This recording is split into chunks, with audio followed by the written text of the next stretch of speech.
இன்னைக்கு நாம எடுத்திருக்கிற தலைப்பு ரொம்பவே ஒரு சுவாரஸ்யமான விஷயம். ஆமா, ரொம்பவே சுவாரஸ்யமானது.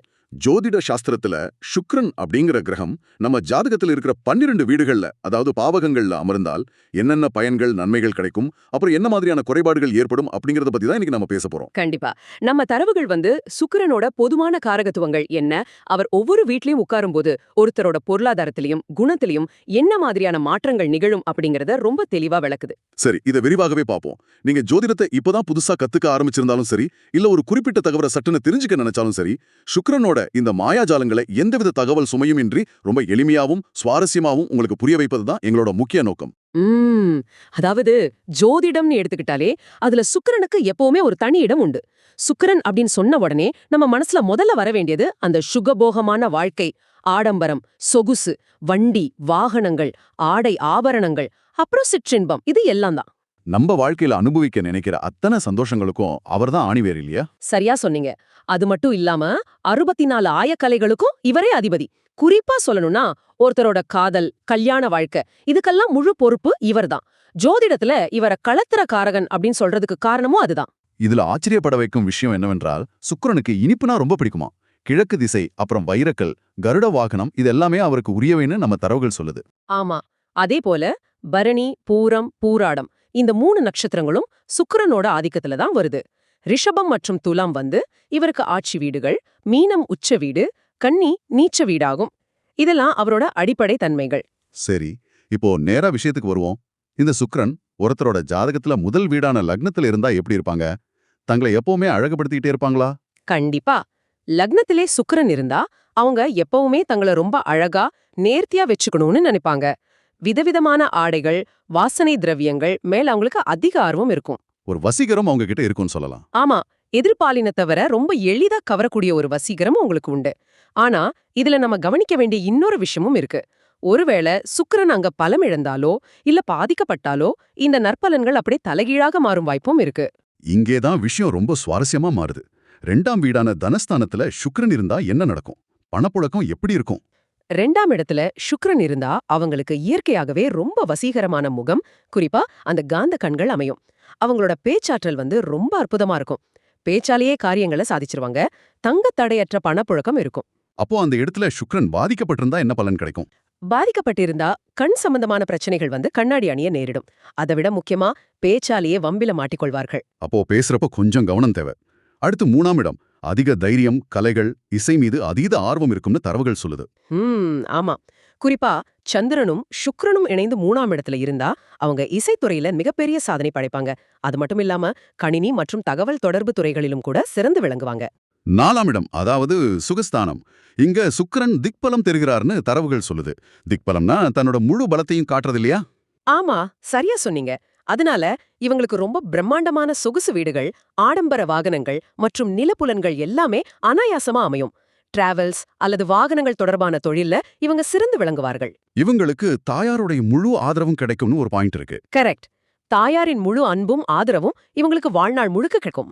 இப்போ சுக்கிரன் 5 முதல் 8ஆம் வீடுகளில் அமர்ந்தால் ஏற்படும் பலன்களை பத்தி பார்ப்போம். 5ஆம் இடம் ஒரு பாக்கியமான அமைப்பு. ஆமா, 5ஆம் வீட்ல சுக்கிரன் இருந்தா கலைத்துறையில பிரகாசிப்பாங்க, காதல் திருமணத்துல வெற்றி கிடைக்கும், பெண் குழந்தைகள் பிறக்கும், அரசாளும் யோகம் உண்டுன்னு தரவுகள் சொல்லுது. லட்சுமி தேவியை வழிபடுவதோ இவருக்கு மாபெரும் வெற்றியை கொடுக்கும்னு ஒரு குறிப்பு இருக்கு. அது ரொம்ப நல்ல பரிகாரம். ஆனா இந்த 6ஆம் இடத்தை பத்தி படிக்கும்போது இதை ஒரு பரந்த கண்ணோட்டத்துல பார்த்தால் 6ஆம் வீட்ல சுக்கிரன் மறையக்கூடாது என்பதுதான் ஜோதிட விதி. இங்க இருந்தா எவ்வளோ வசதி வந்தாலும் மன திருப்தி இருக்காது இல்லையா? ஆமா, எவ்வளோதான் இருந்தாலும் இன்னும் வேண்டும் என்ற ஒரு தேடல் இருந்து கொண்டே இருக்கும். அது மட்டும் இல்லாம பெண்களால் பிரச்சனைகளும், தேவையற்ற வீண் செலவுகளும், மர்ம உறுப்புகளில் நோய்களும் வர வாய்ப்புள்ளதுன்னு தரவுகள் ரொம்ப தெளிவா எச்சரிக்குது. மனநிறைவு இல்லாதது ஒரு பெரிய பிரச்சனை தான். அடுத்து 7ஆம் இடம். இது திருமண வாழ்க்கைக்கு மிக முக்கியமான இடம். தாமதமாக திருமணம் நடந்தாலும் மிக பிரம்மாண்டமாக நடக்கும். அது மட்டும் இல்லாம அழகான ஆழ்மை மிக்க வாழ்க்கை துணை அமைவார். தொழில் ரீதியா பார்த்தா நண்பர்களுடன் சேர்ந்து பெண்கள் தொடர்பான பொருட்களை விற்கும் கூட்டு தொழில் செய்தால் நல்ல லாபம் கிடைக்கும். சூப்பர். 8ஆம் இடத்துல சுக்கிரன் இருந்தா எதிர்பாராத திடீர் பணவரவு கிடைக்கும், நீண்ட ஆயுள் அமையும்னு பாசிட்டிவ் விஷயங்கள் இருந்தாலும் சில தடைகளும் இருக்குமே. ஆமா, வாகனம் மற்றும் சொத்துக்கள் அமைவதிலும் திருமணத்திலும் சில தடைகள் ஏற்படும். கண் மற்றும் மர்ம நோய்கள் வர வாய்ப்புள்ளது. இதுக்கு ஏதாவது தீர்வு இருக்கா? கண்டிப்பா இருக்கு. இதற்கு பரிகாரமாக கஞ்சனூர் சென்று சுக்கிர பகவானை வழிபடுவது சிறப்புன்னு நம்ம தரவுகள் சொல்லுது. இப்போ 9 முதல் 12ஆம் வீடுகளை பத்தி அலசுவோம். 9ஆம் இடம் பாக்யஸ்தானம். தந்தை வழியில் சொத்துக்கள் மற்றும் ஆதரவு கிடைக்கும், வெளிநாடு செல்லும் யோகம், உயர்கல்வியில் மேன்மை மற்றும் மனைவியின் முழுமையான ஆதரவு கிடைக்கும். ஆமா, இது உண்மையிலேயே ஒரு அதிர்ஷ்டகரமான அமைப்பாகும். வாழ்க்கையில எல்லாமே ரொம்ப சுலபமா கைகூடி வரும். 10ஆம் இடம் கர்மஸ்தானம். கதைத்துறை மற்றும் மீடியா சார்ந்த தொழில்களில் உச்சத்தை தொடுவார்கள்.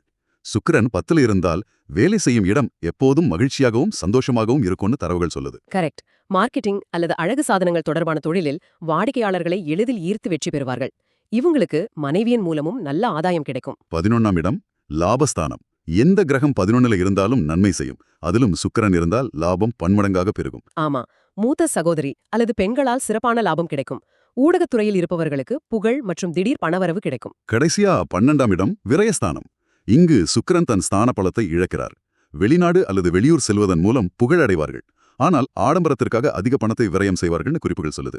ஆமா, இவங்க மனைவி சொல்லே மந்திரம் என்று வாழ்பவர்களாக இருப்பார்கள். பெண்களால சில பொருளாதார இழப்புகளும் ஏற்படலாம். அதனால பண விஷயத்துல கவனமா இருக்கணும். எனவே இதற்கெல்லாம் என்ன அர்த்தம்? உங்கள் ஜாதகத்தில் சுக்கிரனின் இடம், ஆடம்பரங்கள், கலைகள் மற்றும் உங்களுடைய உறவு முறைகளை நீங்கள் எவ்வாறு கையாளுகிறீர்கள் என்பதை தீர்மானிக்கிறது. சுக்கிரன் பலமாக இருந்தால் சுகபோகங்கள் தடையின்றி கிடைக்கும்.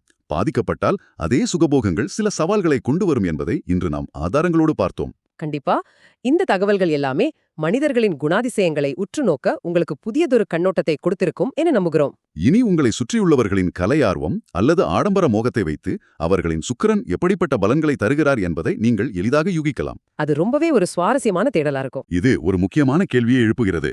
சுக்கிரன் 6ஆம் வீட்டில் இருக்கும்போது ஒருவருக்கு எவ்வளவு செல்வம் கிடைத்தாலும் மனநிறைவு ஏற்படுவதில்லை என்று பார்த்தோம் அல்லவா?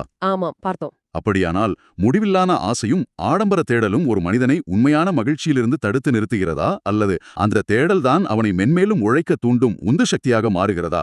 இந்த சுவாரஸ்யமான கேள்வியை உங்களின் சொந்த தேடலுக்கே விட்டுவிடுகிறோம். சிந்தித்து பாருங்கள்.